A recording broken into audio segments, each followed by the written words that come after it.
When did we as humans and civilizations start thinking about the brain? Start thinking about the brain, it's probably as old as human civilization, as old as people had the opportunity to notice that certain injuries to the brain um, correlated with problems in behavior and in like mental abilities. So when I believe the first recorded noting of this goes back to ancient Egypt. So there's medical text written on papyrus from battlefield injuries. So where people had like really chunks of brain missing and survived, but noting that, for example, the paralysis would be on the opposite side of the body from where the brain injury was. So this lateralization of the brain and noting that the opposite side of the hemisphere controls the opposite side of the body. That was, yeah, it goes back as long as civilization. It's interesting that, I mean, that's, I guess, a technique of seeing where damage is and then seeing what happens. That's probably something that still happens now, right? It's an important way to understand things, but we just have more than that. We could, yeah, like we can maybe even, I mean, I guess people are probably even doing anatomies and looking at the brain and peering at it, but it's only now in modern neuroscience that we almost have ways of going, this is this part of the brain, and we can notice, oh wait, different people, they have similar structures, and we can point to those brain regions, right? So tell me about modern neuroscience and how that comes, and how does that change things, if at all? I mean, modern neuroscience is a huge field, and there are so many different modalities. And I have to say, the first book that I read that got me interested in neuroscience was by the neurologist Oliver Sacks, the man who mistook his wife for a hat. And that is a book where he describes different brain injuries that happen for people that have had strokes and have a really curious set of um, changes in how their mind works, changes that you wouldn't think possible from your experience of how your mind works every day. So, this possibility of being able to still see the world and have visual experience, but not recognize objects anymore. That's just really surprising. But that's something called agnosia, which is the where the title of the book comes from. The man who can no longer recognize his wife, mistakes his wife for a hat because those objects are no longer visually recognizable to him. But there are so many different modalities that people use. So just in neuroscience, where people use human subjects, relatively not invasive, so that you can have direct electrical recordings on um, from the brains of patients who are undergoing surgery anyway for diseases like epilepsy. And so people can put electrodes in their brain and see how different patterns of neural activities correlates with different um, mental experiences or different movements. This is something that Penfield started in the mid 20th century um, with epilepsy patients, like sticking an electrode in this part of the motor cortex and seeing which part of the body moved or which memories might be invoked from a different part of the brain when that was stimulated. But those kinds of experiments are quite rare with people because it's not ethical to cut people's skull open and stick electrodes in unless there's a medical necessity. So non-invasively, fMRI, functional magnetic resonance imaging, that's become a really dominant form of tracking activations within the brain, which are said to correlate with different kinds of cognitive functions. The thing is, speaking to people recently, there's still a whole load of open questions about what exactly fMRI signals mean. You're using high intensity magnets to sort of track changes precisely in blood flow within the brain, and how exactly that relates to what your brain is doing cognitively is not fully understood, which is really interesting. Right. So yeah, so interesting. So if we don't want to go and open up the brain, fiddle with it, which would be kind of cool to, not cool in a way, or is, yeah, unethical, but like we can kind of have a direct, see, what brain area moves what, does what thing, what emotions does someone have. But with fMRI and these other techniques to try and get images sort of outside of that, on one level, as you say, we understand it. On another level, on another level, it's interesting that neuroscience is such a new field that we these techniques are so new that Yeah. it's actually not so obvious what they mean. Well, the point is with fMRI, it's very indirect because it's non-invasive, because it's tracking blood flow. There's a lot of steps in between, say, neurons firing, so sending signals to each other, and then the blood flow changes. Um, but I would say what's been controversial, I mean, since the beginning of fMRI is, if you like, the theoretical framework which tries to link, specific localized brain regions with the ability to perform some kind of cognitive tasks. So this is, if you like, the localizationist theory, which goes back way before fMRI. It goes back to the 19th century when people were doing experiments on animals and trying to correlate like a specific brain area with a specific cognitive ability.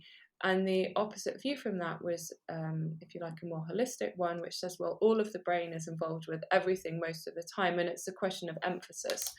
So, one thing that is misleading about the whole imagery around fMRI is that it will have these, if you like, hotspots. It's normally depicted in red. So it's saying, oh, when someone looks at the photo of someone they love, this part of their brain lights up, and you'll see the little red bit on the from the scanner image. But all of the brain is active; it's metabolizing all of the time. It's just a question of varying rates. Um, and so, at most, you can say there's like a shift towards slightly increased activity above statistical significance in this area as opposed to other areas. But if you just think, oh, this brain is doing this, and then it suddenly becomes active because you've looked at the picture of someone you love, that's a misleading representation. Mm. And everyone would acknowledge that that's misleading, even though unfortunately it's often presented in that way. I'm interested in when you say that is to what degree is there consensus in neuroscience as to not necessarily the right perfect theory, because that's almost a different topic, but just what's the best level to look at things, right? Like, is it the specific brain regions doing specific things versus the whole brain's involved, and then if we take that, in what way, so is there a consensus as to what the right sort of middle ground for how we should think about the brain is? I mean, I think to the extent that there's a consensus, it would be that multiple levels of investigation and multiple experimental methods are needed. Um, I suppose that if you ask a scientist that works with a specific methodology, such as fMRI or electrophysiology, they're likely to believe that this is a particularly useful kind of methodology. But I wouldn't expect any scientist to say, oh, everyone should be using this methodology and not the other ones. And people acknowledge that the brain can be experimentally investigated at so many different levels, from the whole brain imaging to just monitoring what's going on at the cellular or even subcellular level. They all kind of give tantalizing glimpses of how things work, but unfortunately for neuroscience, there isn't one overarching theoretical framework that puts all of these different pieces together. It's interesting that there's such a range of Mm-hmm. things you could study. I mean, if you go down, Mm-hmm. within into cells, right? Because on the one hand, if we're saying, well, it's the connections between neurons, and it's these big, more broad system wide things, that could be one perspective, and you could probably study and learn so much from that perspective. But then, in fact, neurons actually themselves are an individual neuron is very complex, right? Yeah, So there's exactly. even beyond just electrical signaling, you could even look more into that. So Right, it's exactly. Within the cells, there's all kinds of chemical signaling, so to do with different proteins being transcribed from the nucleus of the cell, this having effects sort of downstream to what's going on within the cell and the cells around it. So there's many layers of complexity out there. I mean, one of the um, you know, popular representations of the brain sort of comes to us from artificial neural networks, where all that is depicted that is relevant to information transmission is, if you like, the wiring between one node to another. Um, so just one little electrical signal being up regulated or down regulated. That's how artificial neural networks work, and this is the technology behind AI today. But in the brain itself, there's so much more happening which is not at all conveyed by this. Mm. What do you think of trying to?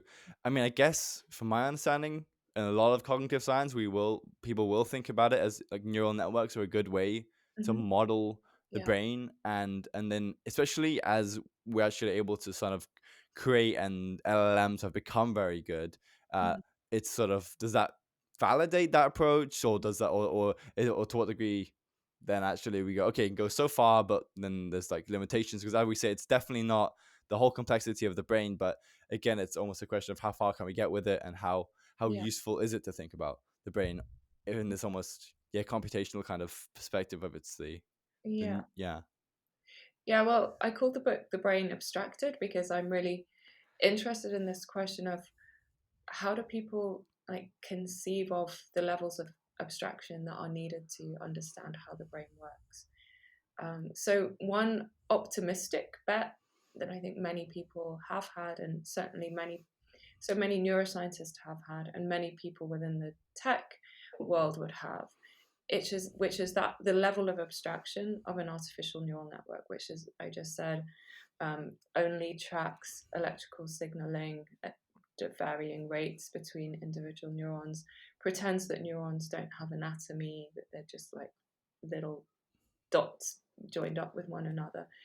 People have thought that if you only gather that information from the brain and ignore everything else, so abstract away from everything else, that this would track onto all of the relevant information processing that's happening in the brain.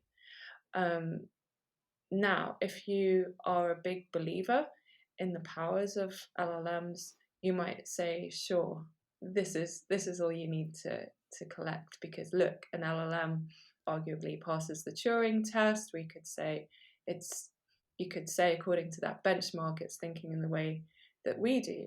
But then if you ask more challenging questions and ask, well, is it conscious? I don't think so.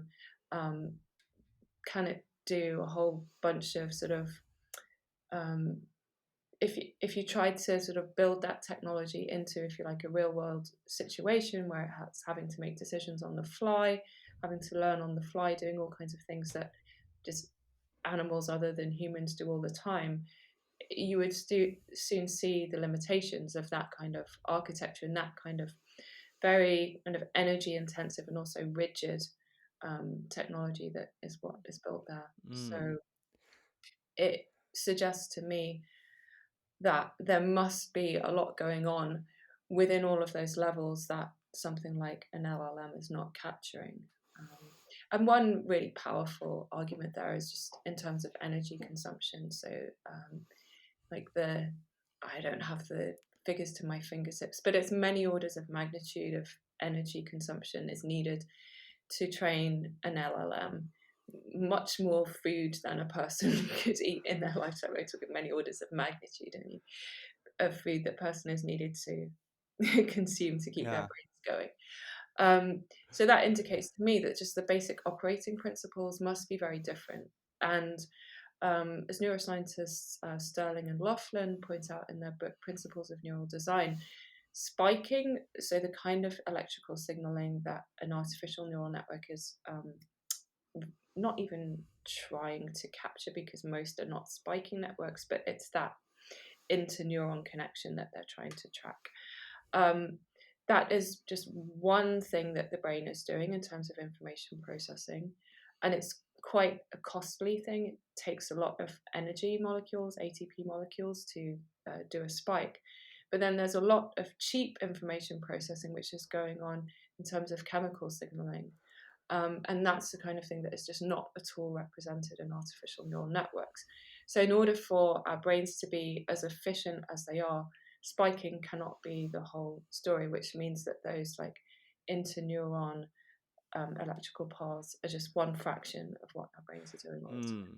Yeah, it's something I talked about with time. a couple of other people, is like the brain must be so much more efficient Yeah, because of, we can run it with just eating a bit of food, yeah, versus, yeah, just huge amounts of energy from all these computers to mhm, create an LLM, and then it's interesting because along one domain, LLM, sometimes can write better than me. It's just I make small mistakes and things like this.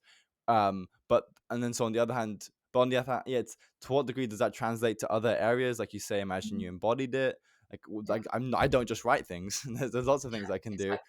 and You are much more general purpose than a LLM. But that's the thing. The thing is the amount of data exposure that an LLM has is kind of inconceivable for a human being. So I cannot imagine what it would be like to have a, like been exposed to and remembered the amount of text that an LLM is exposed to. So imagine if I had possibly had that experience, which is not possible within a human lifetime, um, then maybe I would just write sonnets like that because it's weird. It's just not within the scope of our imagination to know what's, if you like, possible kind of directly as a consequence of that scale of data exposure. mm, it's also. eh, like the two that the text, the words that we have been exposed to, though there's also something about I'm still interested in LLMs, and to what degree do they, I mean, I want to use the word understand what they're saying, but it's more like if we say, if it's sometimes like it's really nice sounding text and it's really well written, but to Yeah, what degree it's like underlies, like is there really anything there? Sometimes it kind of feels like it's the kind of concepts, the rich way we understand that, the word cat in a sentence is sort of a real thing that has meaning and can change depending yeah, on context. Kind of sometimes doesn't feel like it's there. I don't know what you think about that, but yeah. I mean, I say a few things about understanding in the book because it's a deep philosophical question what it means to understand the world and why we as human beings have this demand to make sense of the world around us, which seems very spontaneous. And I argue that it's something to do with like our conscious awareness that there is a world beyond us and that we have to act through it. And the world doesn't just, if you like, impose itself on our minds. We're sort of active in our knowledge seeking around the world. So it's part of this activity that we have as knowers, sort of prompts us to make sure everything sort of fits together in a more or less coherent way. And so understanding the world is like a demand that we always set for ourselves, imperfectly, of course, because we don't understand plenty of things. And when we do think we understand things, often we don't. But it's precisely that challenge of understanding that we feel as a demand that I very much doubt that something that's not alive and doesn't have experience would ever, it wouldn't mm. even be a question to it. Do I understand this? It's interesting that, and we're talking with Alexander Orobia. He worked with Carl Friston on sort of mortal computation. About imagine you could build AI and sort of artificial systems that are based on, or just they are in a way biological. You couldn't actually separate the computations that they're doing from the physical hardware, and it's interesting because you look at like a baby, I don't know, biological organism, and they'll grab something, they'll put it in their mouth, they'll do loads of things to get more data on it. It's like they know this is a really complex thing and they can learn more about it, and they also have the desire to do that. Like they know that gathering information is useful Mm-hmm. to them, whereas you can sort of force ChatGPT to read all the world's poetry, and then it can but it didn't have that desire to do that. And then what does that, that kind of maybe does something fundamentally different for us as Mm-hmm. agents, that we kind of care about the world. Yeah, exactly. I mean, curiosity is a drive that we have, and like every drive, not everyone has it to the same intensity, but it's, I think we should think of it like a drive. You only have drives if you are kind of a situated big agent with experience, with feeling. mm. I And then on that point, so we've talked about the difference between us versus the kind of cognition of artificial Mhm. systems. What, as we sort of, I guess AI will keep trying to build them. It seems like they won't kind of go away. Do you think that there are kind of fundamental limits to trying to think about neuronal networks as the only thing that we can use, and like just we're just changing the weights, and maybe we can make the thing bigger or have new complex architectures. Do you think that's the way AI will go, and what would that mean? Mm. Scaling up. Excuse me, I just need to. Yeah, no worries. Maybe you can edit that out. No, no.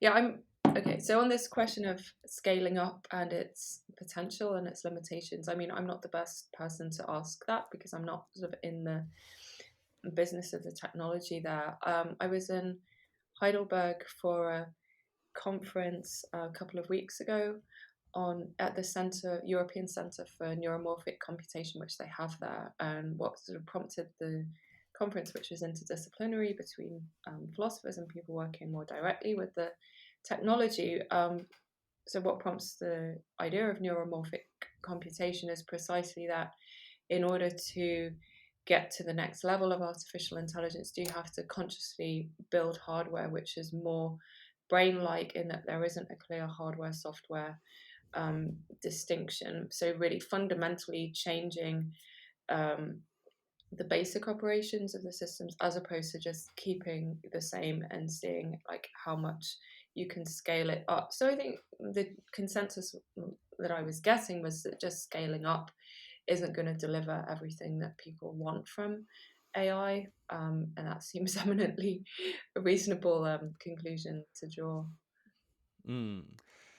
I Right, and it's kind of the kind of things we've been talking about, the kind of fundamental differences between our cognition, and it's interesting that, I mean, do you think that given the interest in AI, there's been more interest in the brain and how our cognition works, because there seems to be this important mapping, like, because Mhm. then it, even in part, AI itself feels like kind of a quest, or maybe Yeah, the mind is, and cognition is something we can kind of fundamentally solve and crack, because yeah, we could literally create a artificial mind, and then if we did that, surely that would mean we can like kind of fully understand the mind. yeah, yeah.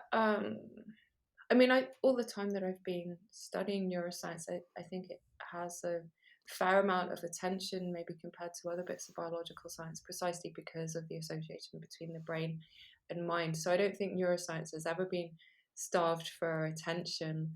But yeah, I would agree that there's something zeitgeisty at the moment about particularly computational neuroscience and interest in that as like the next frontier of human development. So there's one like element of transhumanism, which is precisely about um, hacking the brain, using merging brains with artificial neural networks to create like fundamentally different cognitive types. So obviously, Neuralink is an example of something being driven by that kind of idea. The brain computer interface technology at the heart of that, I mean, that's been explored for a long time before um, the current thing around deep learning. But deep learning offers new potential for actually decoding neural signals and actually generating different kinds of software to merge that sort of neurophysiology computer thing. Yeah, it, Mm. it's interesting, and listening to Elon Musk with Neuralink, he's kind of very adamant, like we will be able to fix things, and we will really understand, as you can, with the power of neural networks and sort of just the ability to predict with machine learning that we have, But even if, that's prediction, it's not understanding. I mean, yeah. you have to be very cautious if you're making claims that using deep learning you can understand the things that you're able to predict precisely. As the cliche goes, they are kind of black boxy. You train them up, you know the architecture that you initialize them with, but then you train them up and you don't know the solution that the network has hit upon. And I think it's a really significant question. Like the more these are used as a standard research tool in science, are scientists going to be able to understand what they're predicting in the same way that they could with um, more conventional kinds of modeling Mm. techniques? Well, that's fascinating, and that's kind of what I was, yeah, kind of trying to almost, yeah, try and think about is, we can predict things, Mm-hmm. but if it's, yeah, very black box, so we can do it, so it could be really useful as a technology, and but then it kind of gets to the question of, yeah, what do we mean by understanding, right? Because it's and it feels reasonable if you can't predict something but you don't know how the algorithm that you made does predict it. Like, I don't think it's, we kind of all would agree, you don't, there's something you don't understand, at least, Yeah. even though on one level it's pretty cool that you can do that. And so it's in neuroscience, Hmm. what, I mean, I guess in science in general, maybe this is a question of philosophy and science, there will not, there's probably many different kinds of explanations one can make about anything, such that in one level you can say that yes, predicting what Hmm. will happen when these neurons fire is a kind of form of theory and understanding, but there are other kinds of understandings, like, Well, how. yeah, I mean, just pure prediction, I would hesitate to call that a kind of understanding. I mean, if you had, for example, a, a clever octopus that was really good at predicting outcomes of football tournaments, would you say that you understood the process by which different teams won just on the basis of having access to those Because you predictions? have the octopus, yeah, I guess not. You wouldn't. Um, and one of the prompts for me for thinking about how abstraction works in neuroscience and science more generally is that the traditional methodology for scientists working at the theoretical level was to devise theories and models which were as simple as possible and still give an adequate prediction of the data. And I think one of the reasons for this aesthetic around simplicity, seeking the most elegant solutions, was that when you have a relatively simple model, what it means is that it's relating just a handful of variables. Ideally, you can plot them in within a three-dimensional space, the kind of regime that it's easy for us to keep track of cognitively, how different variables are related to one another. And when you can do that, you can get um, you can make a strong claim that you've understood what the model is telling you about the world, therefore you can make a claim to understanding this thing that you're representing in the model. um, the power of deep learning comes from relating variables together in a much higher dimensional space than we can easily conceptualize. So you're gaining the predictive power because you're tracking all of these high dimensional interrelations. You're gaining that predictive power at the cost of having a representation that breaks things down into such a way that we can say that, aha, we see that A is related to B and B to C in such a way that we get the results. It's this, the kind of what is a theory in science, right? So if we have a small number of variables, it's, by definition, I mean, if you have more Mm. variables, I mean, you will be able to, yeah, predict more. But then when that model itself, that theory, is kind of incomprehensible to you, then you as a human looking at that theory, can you say you understand the deeper phenomena which you're studying? I guess probably not. and Right. and and so That, there's. but that's the question. I mean, science normally operates on the optimistic assumption that more detailed models will not necessarily add value. So, I mean, certainly with your own economist, you would know more about these than me. But the classic models in economics, they just have a handful of variables. They're not variables. They're not trying to track every microeconomic um, exchange that happens, and yet it's supposed to overall give you a good sense of what's happening. Of course, there are agent-based models and ones which work at the lower level, but there's a standard expectation that you shouldn't always think that tracking more detail, just throwing the kitchen sink and everything with it into your model, is going to pay off both predictively and theoretically. Deep learning, I think, is really the challenge to this, because there is a technique where you do throw everything in, you just give it tons of data, you throw in the kitchen sink, and it seems to crack problems predictably that more traditional techniques couldn't. And so this raises this question: maybe the world, nature, is not cooperating with us on our expectation that you can represent systems in a very high level of abstraction and capture all that needs to be captured in order to predict it, and therefore, because you're working at a high level of abstraction, that you also understand it. Maybe things are really very messy and complicated, such that you need very, very high dimensional models in order to predict those things. But that means that nature is not as cooperative to the scientific enterprise as people have traditionally assumed, which I think is a really interesting question that deep learning poses to things that we've assumed about how science and nature work together.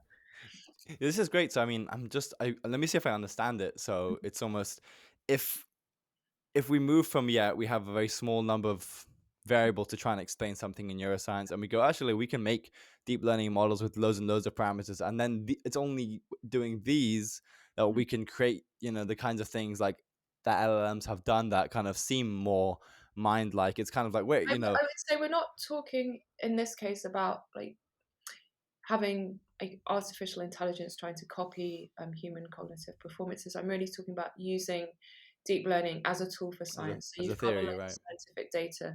You want to predict the outcomes. Do you abstract? Do you use traditional methods, which really idealize away from all of the messy details of your data, or do you just like throw all the data into deep learning, and do you get better predictions like that? Yeah. Okay. That might go. And it's interesting because we brought up the point of imagine you have some complex thing, and it in a way can make the predictions, but you then can't understand Right. it, and then it kind of begs the question of what is science for, almost Mm, in civilization and mm, the world more generally. Is it something where humans are supposed to, that's the whole point, this is yeah. humans are supposed to understand it, versus is it something where we don't need to understand Mhm. it and it can still be valuable? Yeah. I mean, I talk about this a bit in the book that traditionally science, when we're talking, from the early modern era onwards, when people like Francis Bacon were talking about combining empirical methods of discovery with this aim for producing like new ways to intervene in the world. That science has traditionally been um, an an activity which aimed to understand nature and also control nature at the same time. So we could call this technoscience, that it has one face, which is the one like on TV science where it says the universe is amazing, look at how it works, here are some fundamental theories, isn't that awesome? And at the same time, the face of science, which goes out into laboratories and then into biotech startups and says we're going to harness this new discovery to get a cure for cancer or to increase crop yields, etc. So the thought was that by doing that work of trying to understand nature, then you'll also be able to feed back into technologies. Was one of the things that Francis Bacon said was that nature to be commanded must be obeyed. So by obeying nature, the idea was you find out the principles by which nature operates, and then you're able to command her. Um, but what you see with the very big data approach in science is that you're getting the potential payoff on the technology side because you just have models which you could use to predict and potentially control systems without having that payoff on the understanding side. So maybe science, techno science morphs into something which is just more purely technology for its own sake without the intellectually satisfying part of science, which is like seeing what basic laws of nature or fundamental principles you can use to get an account of how a whole wide range of natural phenomena are connected, which is what's really satisfying. For example, if you take a theory like thermodynamics and you learn about conservation of energy, and there's a whole bunch of different phenomena which are all manifestations of energy change, and then you hear about entropy and things like, wow, the universe is unified according to some basic principles. Um, and the point here is those principles are basic and they're comprehensible and they sort of operate in the same way in lots of places. What it's indicating is a kind of ground plan of simplicity in the universe.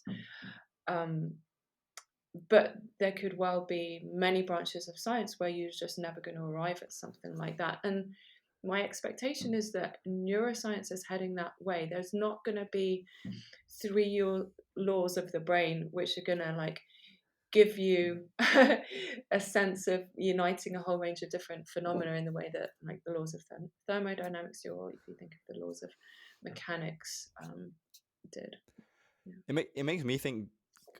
So it's interesting, actually. Yeah. Like neuroscience, there might be parts of the world which, I mean, I wonder if even would people like Francis Bacon have thought the tools of science would be applied so precisely to something like the brain? Would they how much would someone like him have thought about maybe the brain is just too complex, and we're not going to have some theory just through sort of experimentation that we can sort of hold, I don't know if that specific example ever entered Francis Bacon's mind. I read the New Atlantis relatively recently. That's his utopian fiction. It's really interesting to just see how this ethos of technoscience was established. Really recommend it to your listeners, because it's quite a short read. It's quite fun to read. But there's this bit where they go to this like specialized research center, and they're doing all kinds of experiments with chemical reactions under caves and so forth. But yeah, the biomedical stuff isn't really in the forefront of that. And then Francis Bacon had like vast other writings. But no, you don't get an overall sense from him that you're gonna run into like intractable complexity in nature. I think it's so much at the earliest stages of these kinds of investigations that people were just optimistic about this. If you think of some of his like slightly later contemporaries, people like Hooke, one of the first microscopists, when they were using microscopy to like reveal mechanisms in natural objects like in a flea or in a nettle that were invisible to the naked eye, they were thinking like, yeah, just with a fairly low, to our minds quite low level of magnification, you would reveal the secrets of nature. Robert Boyle, who's really one of the first people in modern chemistry, his conception of an atom was, and this was if like for him, the fundamental particle was actually not that much smaller than something that could be resolved in a microscope, or almost to the granularity of touch, not the atom itself. But there's a really interesting example that he talks about where he heard this anecdote about a blind man that could tell the different colors of ribbons by the sense of touch. And Robert Boyle thinks this is kind of plausible because a blind man would be able to detect textures in materials which are too fine for a normal sighted person, but with the higher acuity that he has with touch because he's blind, there are these textures which for Boyle are, if you like, above the atomic level, but not that much more. But you could, almost detect them with touch. And so their notion of how much, if you like, physical complexity there was in the world was, just a bit below what we can sense, but not that much more. And you can see how physics and chemistry progressed, that, the fundamental particle just keeps getting smaller and smaller and smaller into these very inconceivable Right. realms. Yeah. Because at least if things stopped at the atom, because the atom's really small, Yeah. but at least if it stopped there, then this is this blob, which is there's nothing more to this, and Yeah. then but yeah, when we keep thinking that there's more complexity, and then molecules and atoms are almost, as I was talking to Alicia Herrero recently, and they're almost a complex system, and Yeah. why they almost have emergent properties themselves out of the smaller protons and things that create them, and then it's almost like, your book and what you say now is making me think that there's potentially such a level of complexity to the universe in general, so that whether it's the brain or other areas we try and look at, it's not like we're gonna be able to have a complete Mhm. full picture, Yeah. some abstract theory. Yeah. I mean, one of the other ways that this 17th century view is sort of optimistic about the amount of complexity that there is that they had a very literally mechanistic view of how nature works. I mean, this is the thing that they were contesting with the Aristotelians at the time. So the Aristotelians sort of posited, and this is scholastic Aristotelianism. It's not much to do with the ancient Greek philosopher, but let's call it Aristotelian. These views of nature, which sort of posited souls and all kind of weird hidden properties in nature, which you couldn't readily make sense of. And then people like Hooke and Boyle, Descartes come along and say, no, no, no, we just think of nature as made up of little machines. And what is it about machines which is readily comprehensible? Well, you can break a machine down into its parts and like readily make sense of how those parts interact together to give you the whole function. Because so there aren't weird emergent properties, there aren't weird ways that the parts behave differently in the whole, such that you can't predict how that mechanism is going to function when it's all put together. So it's a bet on the relative transparency of nature, precisely because it's mechanistic, which makes it super amenable to reductionist explanation. All you need to do is break it down into parts, see how the parts operate, then run equations about how those parts join together, like in twos and fours, and you scale up a bit, and then you've figured out the whole thing. It's when I was reading a book recently, it talks about Leibniz, and he it almost thought, or at least partly, that if God created the world, there's a kind of rational, it's something rational about it, and therefore rationally understandable. So it could be really complex, but there's something fundamentally understandable about it. That's the kind of world that's being created. And I it's interesting. So yeah, people like Descartes and these views that you can kind of break things down. I mean, it's not like it can be helpful to do that, right? We've learned a lot through doing that. But yeah, there's like, for example, in neuroscience, studying the parts, and it can be really helpful, but there's even a question of to what degree does studying the parts actually, given the unique context and the many different kinds of contexts within a brain, does that actually tell you about how the whole brain functions? It's kind of like a open question. There must be some degree to which it helps you, but it just one might even think even the focus on studying specifically things like neurons in its isolation and then saying that will help us understand the whole brain, that's kind of an open question itself. Yeah, I mean, I'm not intending to say that reductionist methodologies never work, but I think when you're thinking about like an overall ethos associated with reductionism, what it tends to do is sort of generalize from a local success or a success with a particular kind of system, say antibiotics, a big success, figure out a way to kill bacteria, and then you can generalize, you can see how that's effective in lots of different ways. From that one kind of success story, thinking, oh, everything's going to be susceptible to that kind of reductionist, like dig down a level, look at what's going on. And that seems to be the sticking point, that what works in some cases is not going to work everywhere. So if you take like problems that are encountered with the nervous system, like neurodegeneration, I mean, a lot of the focus on Alzheimer's research has been at that molecular level. So the reductionist thought is that there is a problem happening with brain molecules. If you figure that out, then you can go and intervene. So the classic stories like buildup of amyloid plaques, that's actually, I think it's observable macroscopically when someone's brain is really degenerated. It's like full of this like nasty tangled stuff of protein. But because it's a protein, we thought, okay, this is a task for molecular neurobiology. So there are ways to target the buildup of amyloid plaque, but the thing is that doesn't cure the actual neurodegenerative disease. So the whole line of thought of, okay, let's target something molecular doesn't always pay off. And this was a conversation I was having just recently. This is not just at the top of my head. I was having a conversation recently at a conference with a specialist who's working on Alzheimer's research. And it's just like this whole amyloid hypothesis, it's just not paid out experimentally, even though from reductionist first principles, it seems eminently sensible that this is something that should work. Yeah, it's interesting as well that it's something I talked about too.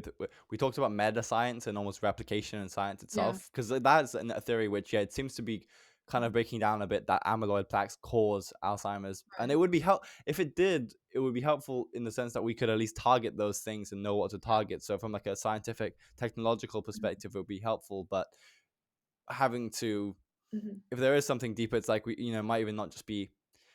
Well, I remember I talked to Michael Levin recently. We talked about even like bioelectricity and connection, electrical communication, like not just in the brain but just everywhere in the body, and so there's like these complex patterns that are holding and they're communicating between parts of the body that are not obviously like seen by molecules. Right. It's like we can kind of observe. We Mm-hmm. grew the tools to be able to observe molecules and neurotransmitters as well, and those become prominent. But it also kind of depends what we can measure. Maybe I'm thinking as well, like Yeah. what.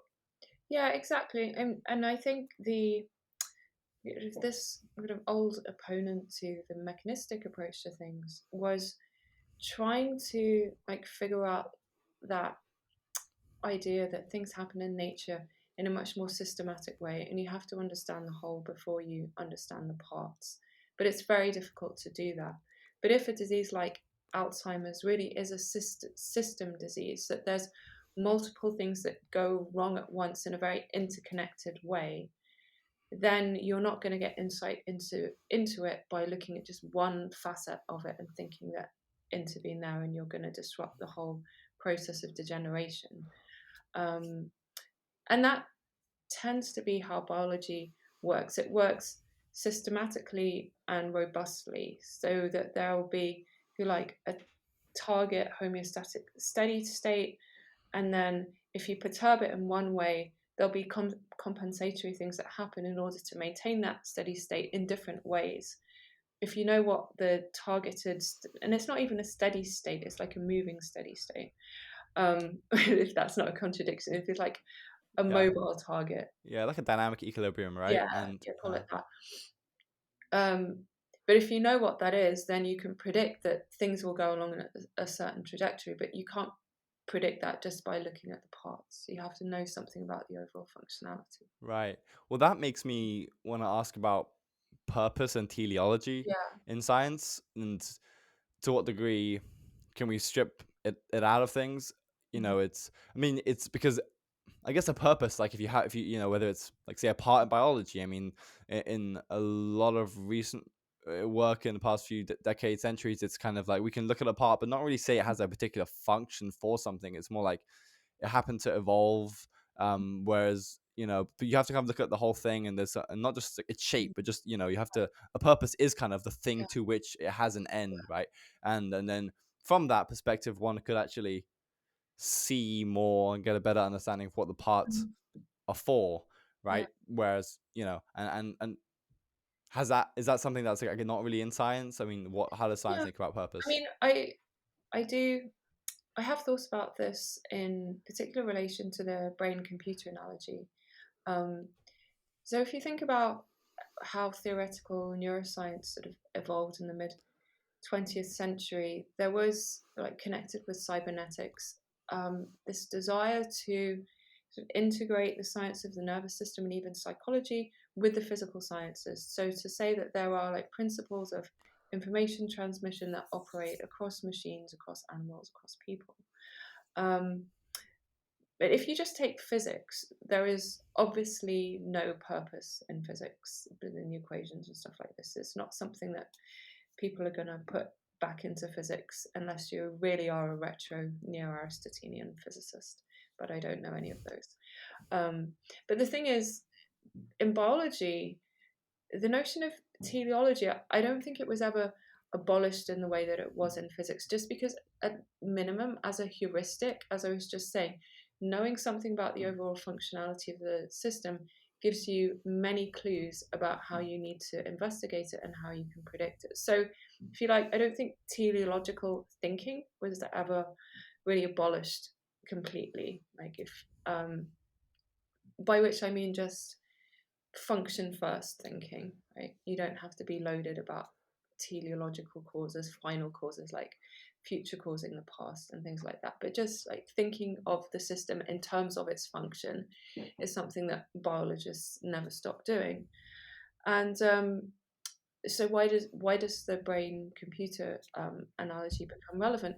Because if you think of physical systems which have functions and ultimately purposes, which are the purposes of their designers, then you have physical systems which you can draw in terms of the similarities with biological systems which also operate functionally, and say, aha, if we know how information processing works in this machine which has the function of computation, then we have a framework for a theory of information processing which spans that divide between the living and the non-living, or the biological and the purely physical. So I think that's a lot of the appeal of using these machine analogies in biology, is that you can have purely physical systems, but ones with functions because people have built them for certain purposes. Right. And that would then help you understand, like, you could look at the function in more complex systems like us, and then, but you have like a kind of like a simpler system doing that in the kind of computational information processing Yeah. that you understand. Right. I see. Yeah, and the danger is that just that you overinterpret that analogy, and as we were talking about before, can take a machine like an artificial neural network, which is based on this very like loose abstraction from the brain, and because you understand how that, well, kind of understand how artificial neural networks. I mean, for simple artificial neural networks, yeah, you do understand how they compute things. In a precise way. So because you've got this like more transparent machine solution, you can just overinterpret that back into how you think about the biological system, because you're tempted just to ignore everything that's different between the two, right? Which is the problem we was talking about before. Like people ignore the huge difference between a node in an artificial neural network and an actual neuron, which has all of this weird architecture, weird neuroanatomy, weird neurochemistry. It's surrounded by all of these other cells called glial cells, and none of that is captured in an ANN. What does the future of your work look like? Like, I mean, you wrote a whole book on sort of the history of thinking about abstraction in science, neuroscience. Um, what else did you have in mind? What else do I have in mind? So right now I'm working on a project which is in the field of basal cognition. So writing the book, I became really interested in this point that what's different between AI and um, biological cognition is precisely that biological cognition is in the service of life. Um, and actually, came to find this very Aristotelian idea, which is that you don't understand cognition unless you understand this as part of the life process. That struck me as very compelling because it seemed like so many of the deficits that you see in AI are precisely related to this thing of they're not living things. So to wheel back to basal cognition, this is this relatively new branch of investigation. You mentioned Michael Levin, he's a well-known proponent of this, which is looking into the form of cognition, if we can call it that, which happens in living cells of all sorts, including single-celled organisms like bacteria. So that really this idea that cognition is built into biology really from the ground up. And so if you're trying to understand cognition that happens in brains, you have to acknowledge that brains are made up of living cells, and a lot of the capacities that brains have in terms of memory kind of piggybacking on things that cells do anyway. So I'm currently working on a project which is in this field of collaborating with someone at Glasgow Caledonian University that's interested in basal cognition at the origin of life. So this is a nice excuse for me to learn more about this, and then hopefully get clearer really on these differences between brain and artificial neural network, precisely how that cuts across the living non-living divide. Right, because I mean, in basal cognition, yeah, like Michael Levin's work and people Mhm. like this, it's Mhm. if there is a kind of cognition, or and it kind of challenges what we mean by cognition, right? Because if Mm, there's no neurons in a single cell yeah, organism, it is of a course. single cell, Yeah. but nevertheless, if it has things like habituation, sensitization, and like other things it can do, Mm, it's kind of like, I mean, the way Michael Levin thinks about it is, yeah, we have this, we think that the brain has like a monopoly on kind of cognition and things like this, yeah. whereas there's something about biology that just Mhm. means it has to be able to confront really different Yeah. circumstances constantly, and so it can't rely on, Mhm. I don't know, a specialized system that does all the cognition for it, but all the cells in the body, I mean, they're just a skin cell. It's whatever. It doesn't really need some kind of like intelligence. Yeah, and so this view that a living organism isn't somehow inherently an intelligent thing, it's a very Cartesian ideal, and it precisely goes back to the dispute that he had with the Aristotelians. So the Aristotelian view was that it sounds a bit hippie, but every every plant had a soul, different kind of soul from us. Well, if you like a reduced kind of soul, it's like the merely vegetative soul. So the kind of soul that just allowed it to stay alive. Animals have a sensible soul, which is what gives them perception and experiences and motor control. And then humans have this special thing called the rational soul. But the idea that what the soul is, you shouldn't think of it, especially in the plant cases. And this is the view of someone like Thomas Willis, another 17th century guy, one of the first neuroscientists. So they weren't immaterial souls. They were just, if you like, higher order, very like higher order, very rarefied but still material organizing substances which were somehow running through the body. But the point was they're called souls because they're somehow in the same idea realm of how we think of as intelligence. Mm. Right? That it's the principle of life and also the principle of intelligence. Those two things go together. Um, and Descartes wanted to abolish that. He wanted to keep just the rational soul and make sure that was classified as immaterial. And then the body is just a machine. By calling the body a machine, what he meant is that you don't need any intelligent principle to posit that there's any intelligent principle in order to explain how it works, just in the same way that a clock doesn't have anything intelligent about it. It's just a bunch of unintelligent parts banged together, cause and effect. And that's how he thought of the body.